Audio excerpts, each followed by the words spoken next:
There is a scene that played out behind closed doors in Moscow on March 26, 2026, that the Kremlin has worked furiously to control, spin, and partially deny, and yet the details have leaked with striking consistency through multiple independent sources.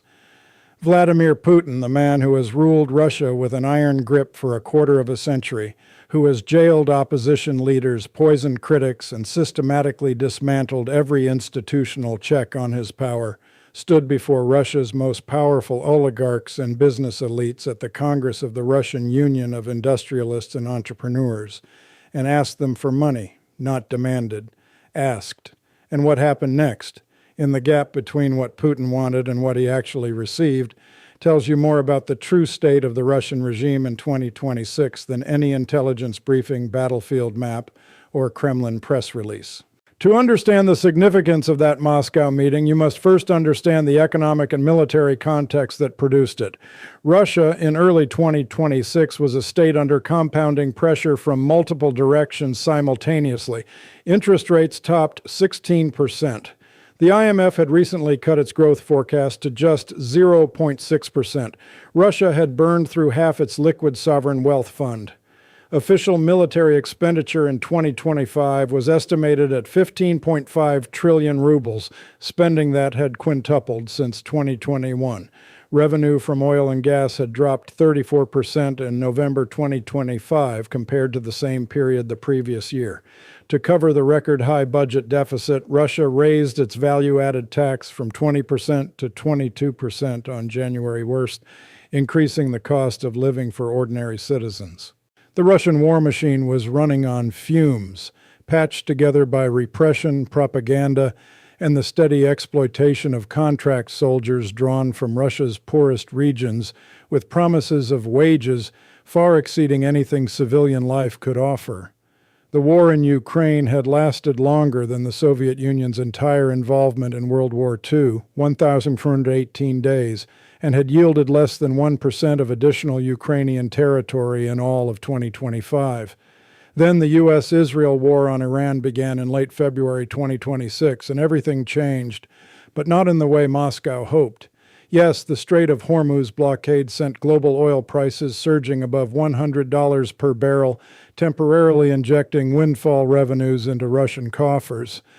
But the structural rot beneath that temporary relief was already visible to every serious analyst inside the Kremlin and among Russia's business elite.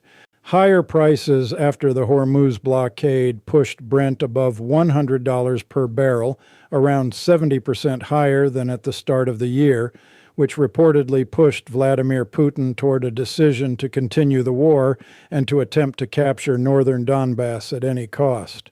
In other words, an external geopolitical crisis that temporarily improved Russia's fiscal position did not prompt Putin to de-escalate.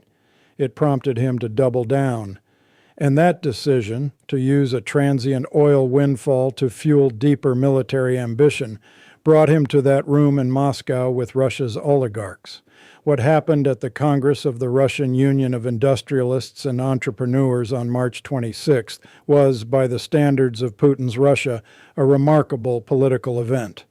At the closed-door part of the gathering, Putin reportedly reaffirmed his determination to seize the rest of the Donbass through military means, since Kiev had refused to surrender that territory during recent U.S.-brokered talks. He then asked oligarchs to make donations to the state budget.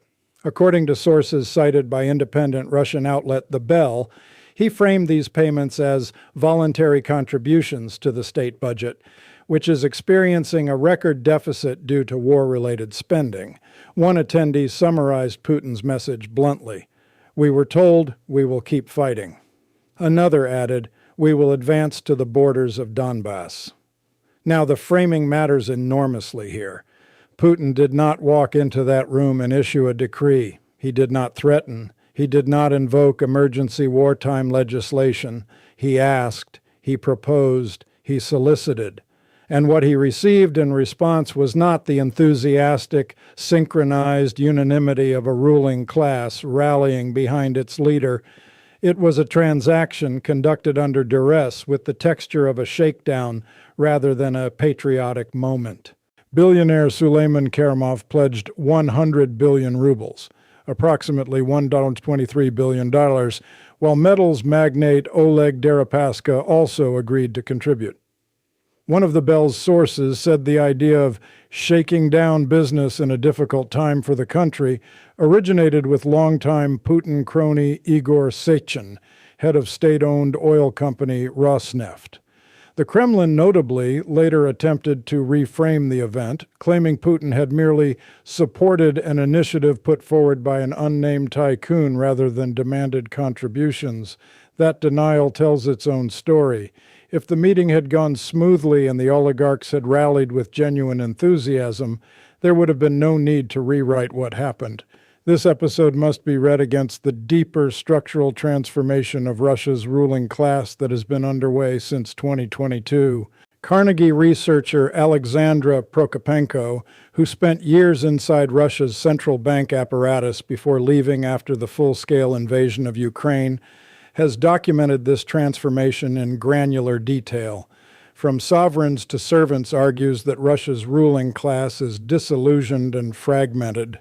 The apparent suicide of dismissed Transport Minister Roman Starovoyt in 2025 was a reminder of the fragility of everyone's position, the idea that had brought together much of the establishment.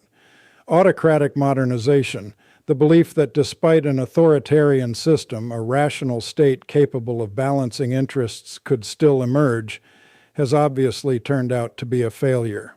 The technocrats and business people who once believed they occupied meaningful roles in shaping policy have been systematically reduced to what Prokopenko calls servants, executors of an autocrat's will, stripped of independent agency, unable to push back, and increasingly aware that their personal wealth is held only at Putin's sufferance. Most studies of autocracies have concluded that the biggest single threat to regime stability comes from existing elites. Putin is apparently well aware of this and has worked hard to minimize the danger of a potential palace coup. While dissent is still possible among Kremlin power brokers, Russia's current ruling class is too closely tied to Putin to mount any serious challenge. One of the Russian ruler's long-standing allies, Dmitry Kozak, reportedly opposed the full-scale invasion of Ukraine and advocated for de-escalation. But rather than triggering open resistance, this disagreement led to Kozak's quiet removal from office. This is the mechanism that has kept the Kremlin stable even as everything around it deteriorates. The cost of public dissent is immediate and catastrophic, while the cost of silent compliance, though corrosive over time, remains tolerable. Oligarchs can write checks. They cannot openly refuse. They cannot publicly organize. Their wealth, their families, their freedom, all of it exists within a system that Putin controls absolutely. And yet, the cracks are visible to those willing to look. Putin's elites are frustrated by their inability to access billions in frozen private assets held in European banks. Historian Amy Knight argues that while Putin can crush dissent among regular Russians through repression, he cannot sustain the war without backing from his inner circle. And that support may weaken if the U.S. provides Ukraine with more weapons to combat Russian drones and missiles. Her conclusion: Putin's allies and the oligarchs around him could push him to accept a peace plan that Kyiv might find acceptable. This is not a prediction of imminent palace revolt. It is an assessment of the structural conditions under which Putin's dominant position becomes progressively more costly to maintain, and under which the calculation that silence is safer than resistance could eventually shift. The war itself is consuming Russia's elite in ways that were not anticipated in February 2022. Russian morale has not merely declined, it has imploded, the result of cascading betrayals, visible incompetence, and the relentless exposure of military and state lies, when even state-approved war correspondents and decorated veterans deride or ignore the chain of command, the social contract that once united Russia around the promise of a quick victory is in tatters.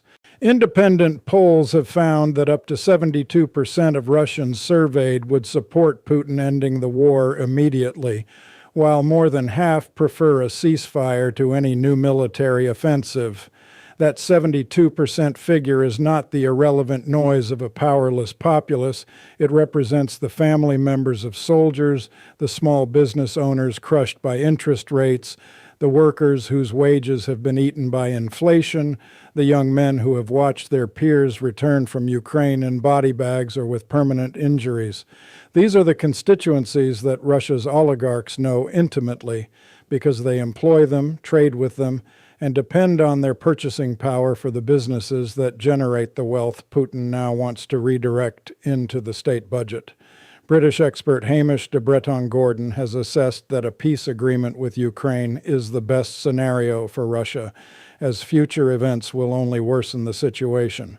The Kremlin may face a serious shortage of finances and human resources, and when the youth from the elite end up on the front lines, the oligarchs will begin to openly speak out against the war. That threshold, the moment when the war becomes personal for elite families rather than a distant abstraction managed by contract soldiers from Buryatia or Dagestan, has not yet been crossed. But the trajectory of Russian military recruitment, the depletion of contract soldier pools, and the growing pressure on the defense budget make it an increasingly plausible near-term development. For NATO and European security, the dynamics inside the Russian ruling class have direct strategic implications. The current Russian plan is to drag out negotiations indefinitely while grinding down Ukraine's resistance and sowing division among Kyiv's international allies. Moscow seeks to entice the United States with promises of lucrative economic cooperation while supporting populist political forces across the EU in a bid to weaken European support for Ukraine. If this strategy succeeds, Ukraine may at some point become unable to defend itself. A victorious Russia would take control of Ukraine's formidable military and the country's rapidly expanding domestic defense industry.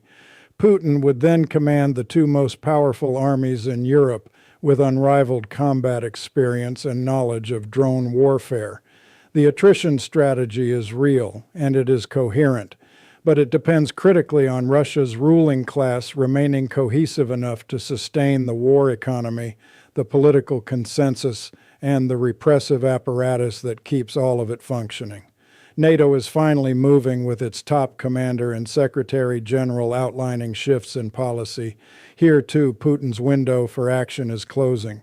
The fundamental strategic choice is straightforward: double down. The evidence proves that the West's current strategy, arming Ukraine, imposing sanctions, hardening critical infrastructure, is fracturing Russia's military, economic, and political cohesion. But the March 26 oligarch meeting and the quiet, coerced, transactional nature of the contributions it produced tells us something that no battlefield map or sanctions report can, that the men who fund Russia's state, who oil its economic machinery, who built their fortunes within its system, are not true believers. They are hostages. They write their checks because the alternative is catastrophic. But a ruling class composed entirely of hostages is not a stable foundation for a prolonged, costly, strategically failing war. The strategic conclusion that emerges from the Moscow meeting of March 26, 2026 is simultaneously alarming and instructive. Putin walked into that room as the unchallenged autocrat of a nuclear-armed state and walked out having successfully extracted money, but having done so in a manner that exposed, rather than concealed, the coercive architecture that holds his system together. Prokopenko's central question, and what will happen to the servants when their master disappears, hangs over everything. Her answer is that the system will come up against a critical lack of autonomy, with a vacuum that may be filled with conflicts both between different aristocratic groups and between the aristocracy and society. That question is not academic.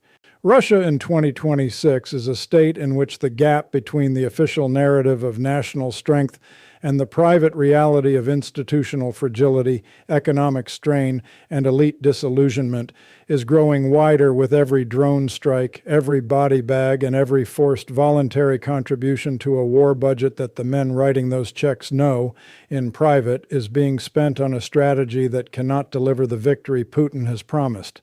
The unthinkable has not fully happened yet. but its preconditions are assembling visibly, undeniably, and on a timeline that every Western policymaker and NATO planner should be tracking with the utmost seriousness.